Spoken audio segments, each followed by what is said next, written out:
Volleybaldames kampioen na overwinning op Nune. 2 tentoonstellingen Oorlogsmuseum. Het is vandaag 7 april, dit is het Bil en Maas Journaal.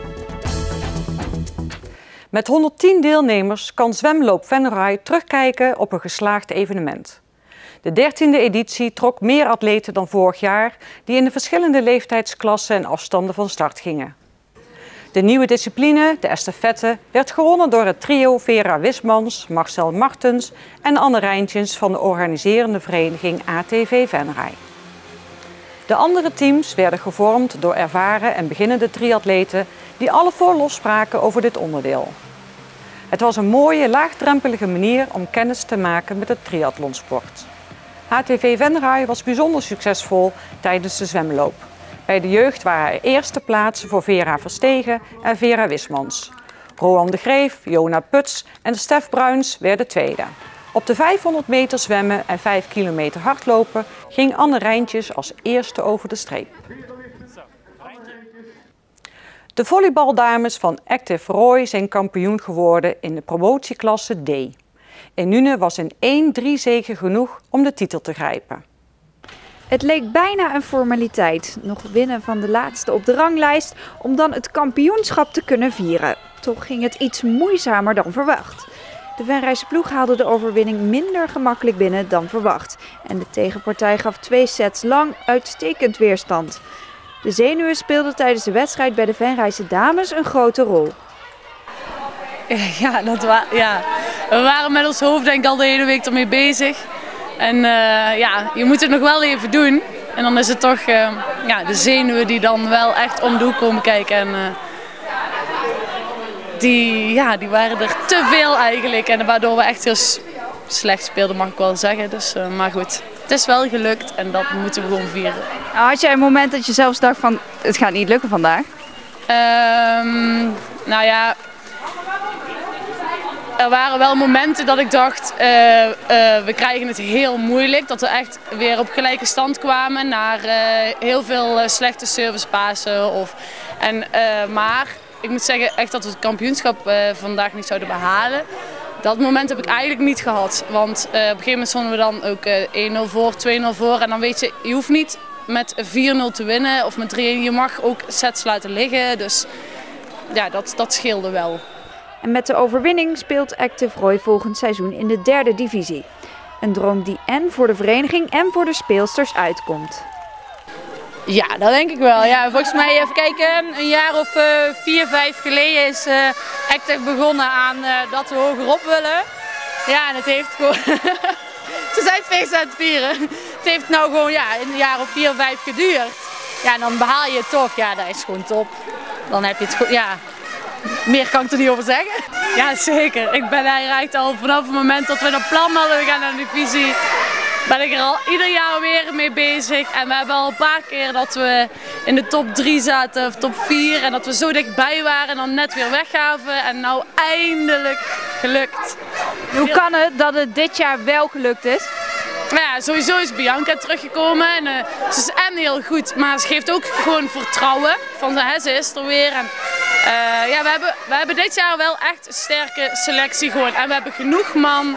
We hebben blessures gehad, maar die hebben we ook weer snel overwonnen. Die hebben niet lang geduurd en we waren er met z'n allen, we zijn er met z'n allen voor gegaan en iedereen heeft ook een steentje bijgedragen en super gewoon. De afgelopen weken werkten de Venrayse volleybaldames toe naar de titel.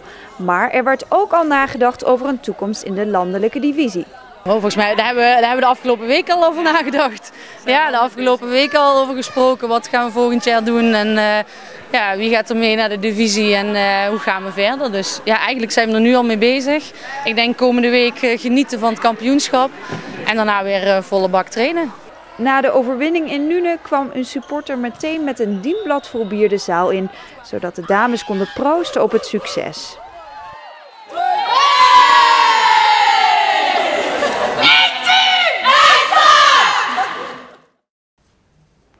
Coöperatie Dela hield zondag in 13 van haar crematoria een kinderdag. Ook crematorium Boshuizen in Venray deed hier aan mee. De dag was bedoeld om kinderen vanuit hun eigen beleving kennis te laten maken met de mogelijkheden rondom afscheid nemen. Samen met hun ouders konden kinderen zien wat er allemaal gebeurt in een crematorium. De kinderen mochten een kijkje nemen in alle ruimte van het crematorium en daar hun vragen stellen aan medewerkers. In elke ruimte was er na een korte duidelijke uitleg een leuke en leerzame activiteit. Afgelopen weekend zijn 2 tentoonstellingen in het Oorlogsmuseum van start gegaan. De eerste tentoonstelling gaat over het verzet in Europa, de tweede gaat over hoe de bevrijding in Europa verliep.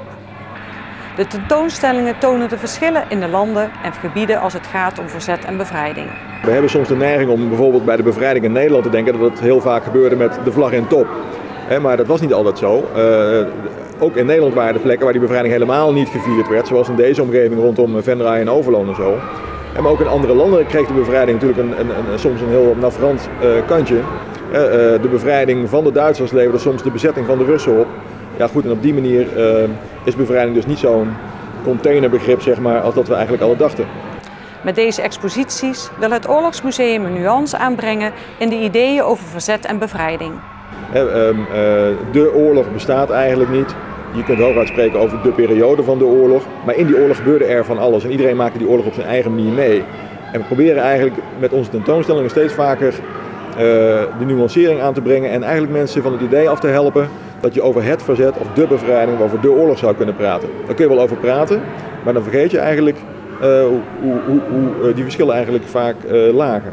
En is dat een verandering van de laatste jaren of zo, dat er zo over wordt gedacht? Ja, in ieder geval bij historici en daarmee zie je dus langzamerhand ook richting musea die verschillen wel steeds beter doorvertaald worden. Ik denk ook dat het makkelijker is naarmate je verder van die oorlog af komt te staan. Hè. Als je 3e of 4e generatie bent, die oorlog niet aan de lijf hebt ondervonden. Dat je er ook wat meer, laten we zeggen, rationeel over kunt nadenken. En niet meer de dreiging van destijds voelde of de ellende van destijds voelde. Want als je die namelijk wel voelt, dan heb je eerst een emotionele barrière te gaan voordat je aan rationeel denken toe zou kunnen komen op dat punt. Nou, voor nieuwe generaties lijkt het dan een stuk makkelijker, denk ik, om daar meteen rationeel over te denken. De tentoonstellingen zijn tot 5 mei te bezoeken. Dan maken de exposities ruimte voor het evenement Militrex. Tot zover dit Peel en Maas journaal. Tips kunt u mailen naar de redactie. Deze uitzending wordt herhaald tot en met dinsdag 6 uur 's avonds. Om 7 uur is er dan weer een nieuw journaal. Weer of geen weer, bij ons is het altijd vakantieweer. Aankomende nacht is het bewolkt en regenachtig. In de loop van de nacht wordt het droog. Het koelt af naar zo'n 7 graden. Morgen overdag is het wisselend bewolkt. Er zijn opklaringen, maar ook stapelwolken. Er is een kans op een aantal buien. De temperatuur bedraagt morgen 12 graden. Bedankt voor het kijken, een fijne avond en graag tot morgen.